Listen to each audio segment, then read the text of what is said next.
Good morning, friends. So today I have an addendum. This will be video number 19, not to be confused with the other 19. Uh, I got a couple of ideas or theories or theories to add to this. Number one, if you look here, you would see as if there's a sphere, uh, blue sphere, right? That's the blue sphere of the ship that's going to Jupiter, traveling to Jupiter. But if you look closely, I mean, as if anything around it is black, right? As if there is a small or somebody out in space looking at that blue sphere. If you look closely here, so black, black, black, but then here as if, the impression of a sphere, right? That blue sphere at the head of the ship, right? What that denotes is that Hal or La is really outside of the ship, right? Uh, outside of the ship, and he's talking to those inside the ship. So his presence is not exactly inside the ship. Got to mean something there. The other thing I wanted to tell you is in regards to David going out to change the communication unit, right? I said that like he sent them first, and then he plotted on like dislodging the two, Frank and David, right? Like by showing the two asteroids. What they're saying is they were left out of this scientific revolution, of this intellectual revolution. The enormous intellect and science and blah blah. And they were thrown out in space. Basically, they were left behind, if you will, in that scientific revolution, nearly 1,500 years ago. And that they weren't going to accept that, right? But the fact is they weren't left out. That's a history lesson. That's not true. They're lying. The purpose and the motive is really jealousy and covetousness, is to destroy that new thing and own it. That's all. So the two asteroids. And now when David was going out to change it, I thought that Hal, my first theory is that Hal learned and then backed out, right? But then I had another theory, and that is he really sent him out to change the unit, right? After he messed up the unit, right? So now, first he had them go out and change the unit, and the unit that was replaced brought back in. However, the unit that he sent David out with, or David took out to change, right, or replace, that was tampered with, or now Hal has basically blocked communications, basically, reprogrammed it, blocked it, and so on. That's my other theory. And those silhouettes, and then the flashes and so on, these were celestial, maybe angels, I don't know, or whatever. That he first, when Dave Bowman changed it, he made sure, right, that when the unit was changed, right, and those silhouettes were backed out, they made sure that the unit is changed, and then he commenced the work, because he don't want communications to go out and to go, to spread that so and so is going on, that Hal is trying to do so and so. Whom he's trying to block communication from, or a mask, or deceive, or I don't know. They are making assumptions here. So that's that. And then when he was changing the communication unit, that communication antennas were, he started moving them back and forth. Meaningly, I think that's the revelation of it. I'm not reading too much into that movie. Is that like he now set up the communications to deflect communications here and there, and so on and so forth. So that's note number one. I'm gonna put this on hold to go to note number two. I don't want to read in front of you. Okay, also the sphere, I wondered what those three circular openings or doors or gates on the sphere. There's the sphere, that's one, and there's the three. So that's the number 1, 3. What does it mean? I don't know. You got to ask your rabbis and so on. or grand masters, jurisdictions, and whatnot. Okay. All right, that's note number 2.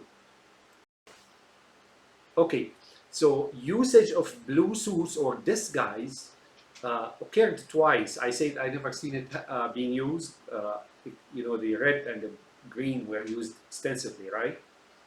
But it was used twice. Number one on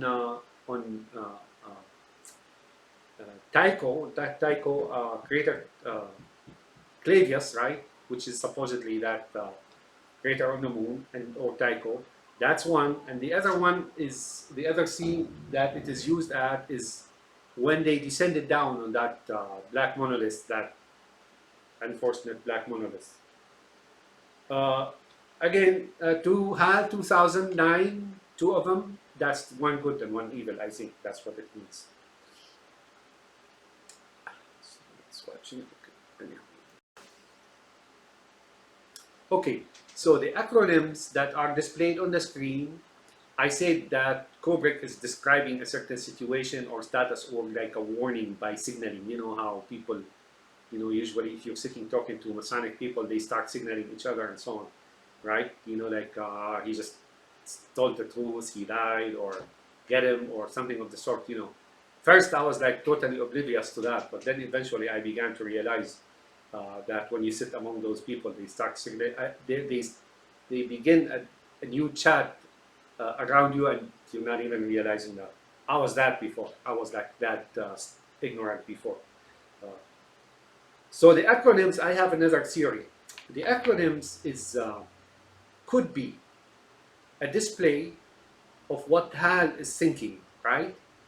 Like maybe not signaling the, maybe Kubrick not signaling the audience, rather uh,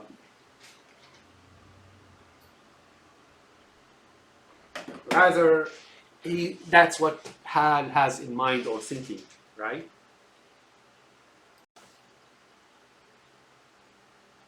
Okay, here is a point I want to make about this particular scene. Uh,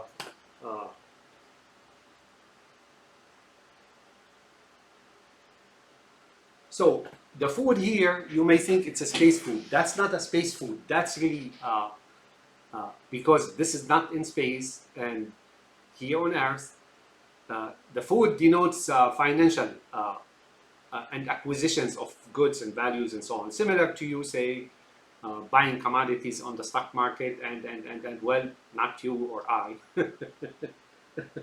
That's very much restricted, right? Now the food here, green of course, and white, and like mixed up, and yellow, and so on. So that's what he's eating. He's eating whatever has come to him. But I want to bring to your attention something else as well. So now the food bar, or that machine, vending machine that gives you food, right? It's made of green, red, and green as well. So that's where Dave Bowman gets his finances. He doesn't go work and make money and invent and so what he does is capitalize, like on the animal farm. So just like a farmer, milking his cows, slaughtering them for food, and this here is a metaphor, what they're doing here, of where David Bowman gets his money, right? It's from the animal farm, or us, the goyim, or you, the genitalias, or Gentiles, right? And it's very obvious in the last couple of centuries, how things are working. Like I need not lecture you on the current economic situation. How it works is, like IPOs that's paid by the government for nothing, and like so on and so forth, right? And stimulus and debt limit and whatnot and so on. I kid you not, folks. Some people just get money out of nowhere, and they don't even pay taxes.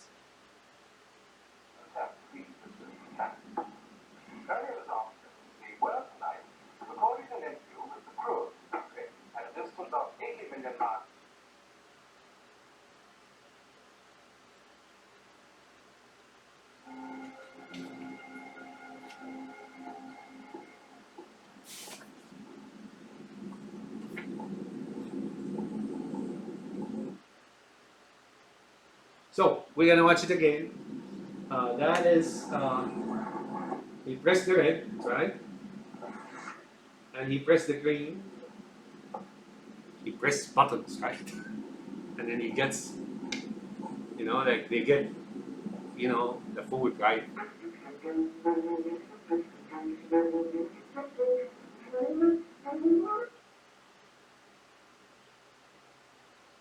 There you go.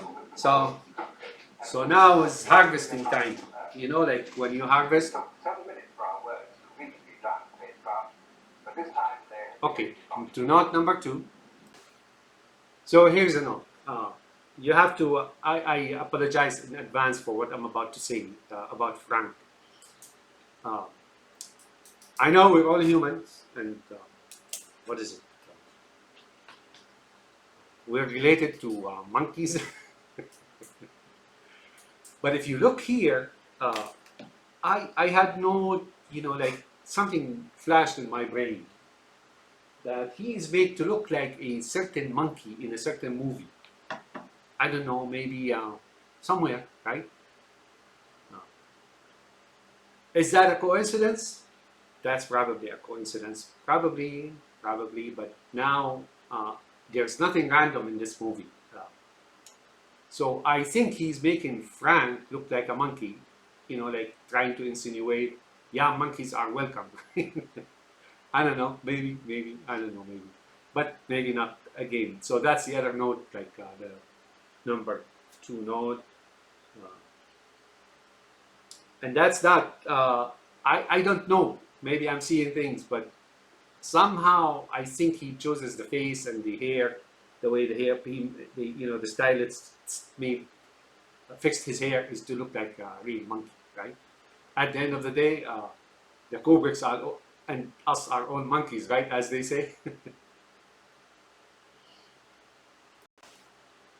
So the invasion of the Muslim world was tragic, right? It was the invasion of humanity. I don't know. It's been said like the Mongols killed like something like I don't know, 20% of humanity back then, the number of humans on Earth, and so on and so forth.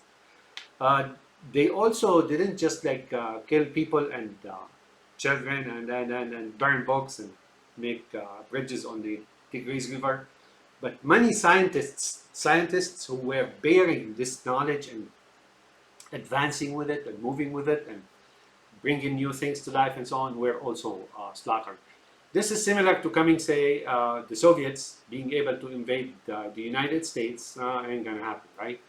Uh, and then they go into a city like DC, like Chicago, like whatever it is. They whack all the inhabitants, or all of them, almost all of them, uh, and they destroy universities and kill professors. Right now, I read from history, and I know this is true, that they did not touch the uh, Jewish and Christian inhabitants of the city or the surroundings. They were left alone. And then again, Baghdad was built by Arabs. It wasn't built by builders or anybody else. Really. That's a fact. So that's a known fact. So these are the notes I wanted to put together here for you today. So the theory about the replacement and like had before commencing the dislodge of these two played with the communication systems. They portray to you an integral system back in the days and so on, 1500 years ago, and their presence and so on. That's not true, folks. That's not true. That is not true. One last important item. Yesterday, coincidentally, I've been planning on watching a certain movie for a while, but yesterday it appeared to me on my, on the channel, on this TV, and I watched it. And I discovered from it, it was revealing. It's called The Message by Akkad, Mustafa Akkad. It had very similar scenes, like for example, I told you about the pond being the Badr and the Battle of Badr, where that pond is and the monkeys around it. He shows you the same things, except humans are around that pond, right? And like there are some eerie similarities between it, especially the pond, right? I mean, if you watch that movie, it's a little bit long, like almost 3 hours. But the scene around the ponds of Badr, unmistakable, right? Unmistakable, folks. I don't know. It came out like 9 years after this movie. Whether he was trying, but you kind of get the feeling or the impression that Mustafa Akkad understood what this movie is as I see it now, right? Uh, but uh, but there are some eerie similar scenes in there. Was he trying to answer this movie with his movie, The Message, right? It's the message is by Anthony Quinn, right? About Muhammad and so on. I don't know, but now my familiarity with Akkad and knowledge of him, and he was like killed in Jordan at some attack or something in a hotel, right? My understanding of him is that he's really a friend of our brother of Kubrick, right? That's my knowledge of him. Uh, but why did he do that movie? I think while he presents good information and some good information, not really good, he tries to insert some really erroneous information in there. At the end, he tells you that Muhammad lived 63 years. That's not true. He lived between 60 and 61 years. No magic number there. Uh, his mission was 20 years. So he started at 40 and ended his mission, or when he died at, well, he ended it just before he died. He knew he was dying, right? And he made something called the speech of parting speech and so on, telling people that he's not going to see them anymore. So so there are some lies in there. I don't know if Akkad knew or didn't know, but I think he knew, right? So some numbers are wrong, but however, the scenes are pretty good. It corroborates my notes about the Battle of Badr and that pond in Mecca. Have a nice day, my friends, and this is just, I believe this is the last addendum I'll make to that, and it's number 19, video number 19.